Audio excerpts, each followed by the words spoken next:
এই দাঁড়ান দাঁড়ান, অনেক রকম তো আচার খেয়েছেন, করমচার আচার খেয়েছেন কি? আমাদের বাড়ির উঠোনে এই টবের ছোট্ট করমচা গাছে এবারে বেশ অনেকগুলো করমচা হয়েছিল, পাকাগুলো তুলে ফেলেছি, এখনো গাছে কাঁচা কটা পড়ে আছে। এইবারে কাজটা কি? এগুলোকে কেটে ফেলা।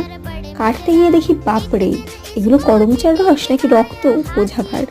এই যে সব কটা কাটা হয়ে গেল, এবার বীজগুলোকে আলাদা করার পালা। সবশেষে হাতের অবস্থাটা কি হয়েছে দেখুন। ভাবলাম একটু গালে লাগিয়ে দেখি তো ব্লাশের কাজ করছে কিনা। আরে হ্যাঁ, ভালোই কাজ করছে। এবার এগুলোকে সেদ্ধ করে নেওয়া হলো, আর শুকনো খোলায় 5 ফোড়ন ভেজে একটু গুঁড়ো করে রাখা হলো। তারপর কড়াই ঢেলে দিলাম সেদ্ধ করমচাটা। দিতে হবে বেশ অনেকটা চিনি আর স্বাদ মতো নুন। ফোটার সময় কিন্তু স্মেলটা দারুণ বেরোয়। তারপর ঘন হয়ে এলে বাটিতে ঢেলে 5 ফোড়ন গুঁড়ো দিয়ে ভালোভাবে মিক্স করে নিলেই রেডি টক মিষ্টি করমচার আচার। মা বলল পাশের বাড়ির কাকিমাকে একটু দিয়ে আসতে।